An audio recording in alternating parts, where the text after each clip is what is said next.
Здравствуйте, друзья! В эфире Геоэнергетика Инфо. Максим Радайкин и сегодняшний мой собеседник Александр Фролов. Здравствуйте! Здравствуйте, здравствуйте. ЕС уговаривает Вашингтон снять санкции с «Газпромбанка». По данным источников Bloomberg, представители нескольких стран Европы ищут возможность уговорить США снять санкции с «Газпромбанка», поскольку он является единственным банком, через который они могут рассчитаться за газ. Но тут Владимир Владимирович вроде как дал некие уточнения по поводу транзакций. Александр, расскажите, пожалуйста, поподробнее. Ну, смотрите, «Газпромбанк» надо рассматривать в контексте указа от 31 марта 2022 года. Указ президента Российской Федерации, который кратко называют «Газ за рубли». Мы касались ранее этой темы, но все равно повторю, тем более нас периодически смотрят люди, которые первый раз заходят на наш канал. А, Суть «Газа за рубли» в следующем. Устанавливался определенный порядок оплаты российского газа, который подразумевал такой порядок, такую схему действий. Покупатель российского газа из недружественных стран должен был открыть в «Газпромбанке» валютный счет и рублевый счет. На валютный счет должны были поступать деньги в иностранный. Должна была поступать иностранная валюта, в которой номинирована цена газа в рамках долгосрочного контракта с этим покупателем. К примеру, если вы какая-нибудь компания ОМФАО, у вас, возможно, контракт заключен в евро. Соответственно, вы вот эти самые евро перечисляете на счет в «Газпромбанке». С этого счета ваши евро поступают на московскую биржу, оттуда, конвертировавшись в рубли, они поступают на рублевый счет, и с этого рублевого счета поступает на рублевый счет продавца. Ну, каковым выступает «Газпромэкспорт».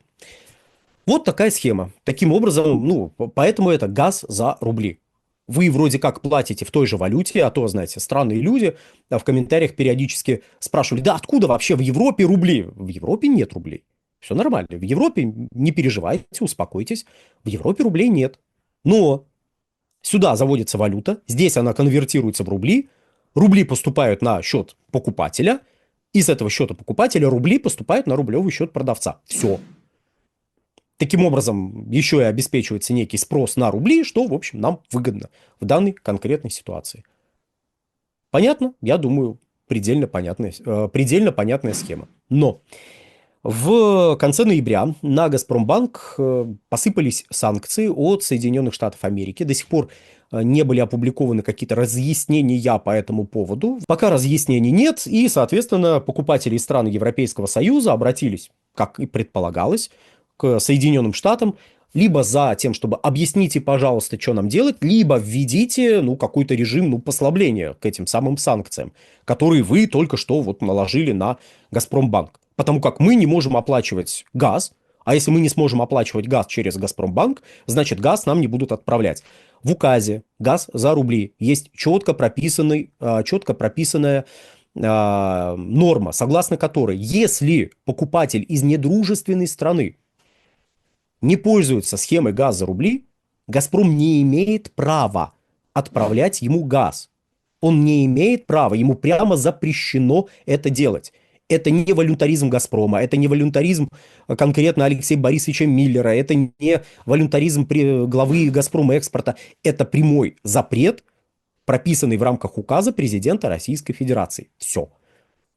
И как это уже бывало на протяжении последних, почти уже 3 лет, если позволите, я округлю, тем, кто отказывался пользоваться схемой «Газ за рубли», газ не отправляли. Более того, даже если бы, согласно указу от 31 марта 2022 года, возникшая задолженность перед «Газпромом» была неким образом погашена, но покупка газа не шла бы дальше в рамках «Газ за рубли», восстанавливать поставки газа никто бы не стал. То есть вы сначала говорите, мы не будем пользоваться этой схемой. Вы, например, Болгария, не будем пользоваться этой схемой.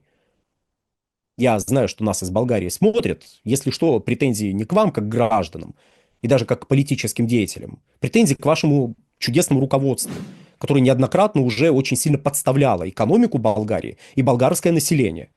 Так вот, если вы какая-нибудь Болгария в лице его лучших людей, избранных просто руководить, говорите, мы не будем пользоваться этой отвратительной схемой, и хоп, у вас возникает долг перед «Газпромом», «Газпром» вам, в принципе, не поставляет газ, то даже если вы вот этот долг, который образовался, оплатите, «Газпром» вам не восстановит поставки. Потому что он не имеет права это делать, если вы не пользуетесь схемой «Газ за рубли». Если вы покроете долг и начнете платить в рамках схемы «Газ за рубли», пожалуйста, да, газ вам будут поставлять. Вот такая вот логика за этим всем была. Ключевой уполномоченный банк, собственно, он там называется уполномоченный банк, это «Газпромбанк». Соответственно, вы туда заходите, открываете счет и вот и все эти операции проводите. И все увидели, что да, финнам не поставляют газ, болгарам не поставляют газ, ну, полякам, ладно, у них своя атмосфера, но им тоже не поставляют газ. Соответственно, если вдруг что, это серьезно, и газ поставлять не будут. Нельзя сделать вид, что да нет этого указа, господи боже мой, проигнорируем. Если вам газ нужен, вы должны пользоваться этой схемой. И вот те, кто покупает газ, побежали разбираться, собственно, о чем мы в предыдущем ролике, посвященном этому вопросу, и говорили. Что сейчас посыпятся просьбы объяснить, пожалуйста, что вообще происходит и как нам теперь дальше быть. Поэтому да, то, что там господа из Блумберга узнали, ну что ж, если вы будете заходить на геоэнергетику инфо, вы будете узнавать то, о чем будет писать Блумберг где-то за неделю до того, как он это напишет. Минутка саморекламы. Но если что, правда, подписывайтесь. У нас весьма местами интересно. Так вот, после того, как вот вся эта сумятица началась, вышел указ президента Российской Федерации о внесении изменений в указ от 31 марта 2022 года. Указ регламентирует, вносит некоторые изменения в порядок оплаты российского газа. Уполномоченным банком остается «Газпромбанк». Если вот очень кратко, предельно и наиболее важные, для широкой, что ли, аудитории моменты обозначить, то самое главное изменение, которое там прописано, касается источника поступления рублей на счет продавца. Если раньше «Газпромбанк» присутствовал и в качестве банка, где открывают счет продавец, и в качестве банка, где открывает счет покупатель, то теперь самое главное роль «Газпромбанка» – это то, что там открыт счет продавца газа, то есть в данном случае «Газпромэкспорта». А вот откуда конкретно и от кого именно придут рубли, третий раз повторяю я, рубли за поставленный газ от некого поставщика, уже не важно. Что это означает? Это означает, что либо вы, как покупатель газа, открываете где-то еще в каком-то неподсанкционном банке. Сейчас наши партнеры из Беларуси сказали, так, очень интересно. И ряда других постсоветских республик тоже такие, так, ну-ка, расскажите поподробнее. Ну-ка, как? А как это вы говорите? Евро к нам, мы в рубли тут... Это можно обсудить. Так вот, вы в каком-то банке открываете рублевый счет и валютный счет. Точнее, валютный счет и рублевый счет. И теперь «Газпромбанк» не помогает вам конвертировать евро, допустим, или там доллары в рубли. Нет, это делает какой-то другой банк.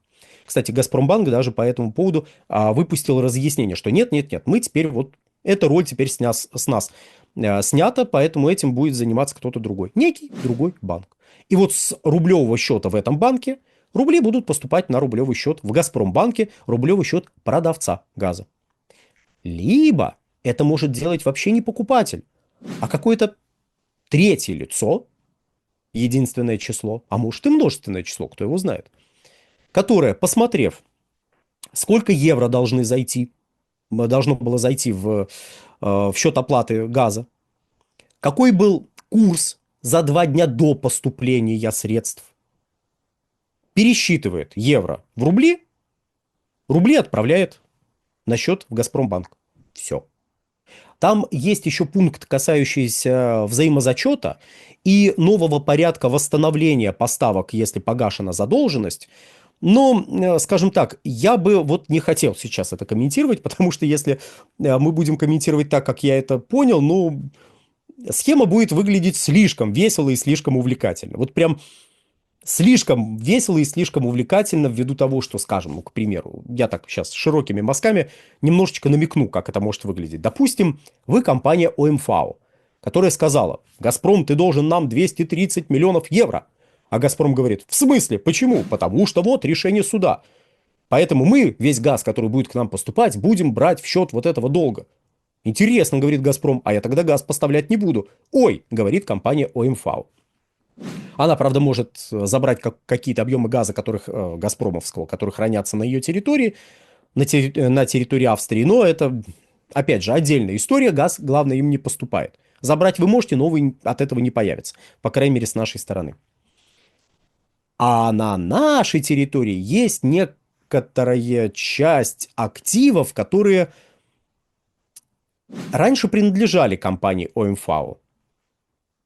И весь вопрос в том, сколько эти активы могут в текущих обстоятельствах стоить. Вот, надеюсь, я достаточно прозрачно намекнул на мое понимание вопроса взаимозачета и восстановления поставок газа в рамках новой предложенной системы. Завершая, замечу следующее. Был на Веронском форуме, это Веронский международный, прошу прощения, Веронский Евразийский экономический форум, вот так правильно он называется, 17-й уже по счету был форум, там были представители и стран Европейского Союза, и, понятно, азиатских стран, Российская Федерация, глобальный юг был представлен, учитывая, что это происходило на территории Объединенных Арабских Эмиратов, да, Веронский форум в Объединенных Арабских Эмиратах, понимаю, что звучит странно, но вот так. Так вот, и там мне понравилось особенно с политической, что ли, точки зрения, выступление, давайте так, одного представителя Италии, который буквально обвинил Соединенные Штаты в подрыве северных потоков для начала. Ну, просто, знаете, так, без затей. Он как бы... Потом, что сделано это было, вот борьба с российским газом, для того, чтобы похерить европейскую промышленность. Притом, ну, это как бы не какой-то маргинал выступал, а, знаете, ученый, профессор, человек, который явно вот болеет за свою эту самую Италию. И он был не один такой там выступавший. Вот, и как раз про замещение, про падение спроса он также высказывался в том контексте, что, ребята, это ненормальная ситуация. У нас промышленность гибнет, и нам говорят: ребята, дальше, вот давайте, вот дальше. Наши партнеры типа говорят: давайте, вот усиливайте накал. Если мы усилим накал, она дальше будет гибнуть, мы этого не хотим. Но это вот, понимаете, человек приехал поделиться наболевшим. Отрадно, что такие люди есть.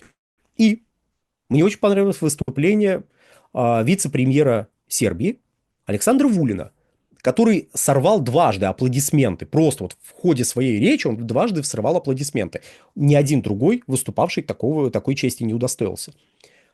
Он высказался там в том смысле, что мы не понимаем логики, когда от нас требуют прекращать покупать газ в России. Мы видим, как страны Европейского Союза наращивают закупки газа в России, а от нас требуют сократить закупки и вообще остановить сотрудничество с Россией. Мы не видим своей выгоды, мы не видим в этом логики, и мы видим лицемерие в этом. А еще он заметил следующее. Это так, знаете, из забавного. Когда, говорит, Евросоюз требует от нас, чтобы мы прекратили сотрудничество с Россией, потому что вот ситуация на Украине складывается, то мы хотим узнать, почему границы Украины нерушимы, а границы Сербии нет. И после того, как нам ответят на этот вопрос, мы подумаем, разрывать ли отношения с Россией или нет. Пока, говорят, мы хотим продлить наш контракт на поставки газа, мы получаем очень выгодную цену, за счет этого наша экономика растет, в отличие от экономики Европейского Союза, и нас все устраивает. Вот, дорогие друзья, в Европе, если кто-то из руководства Европейского Союза нас смотрит, присмотритесь.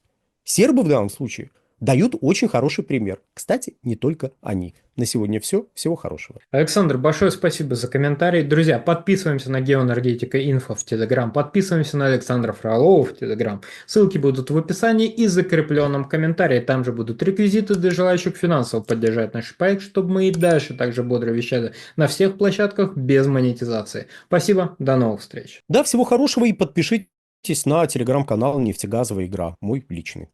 Все, до свидания.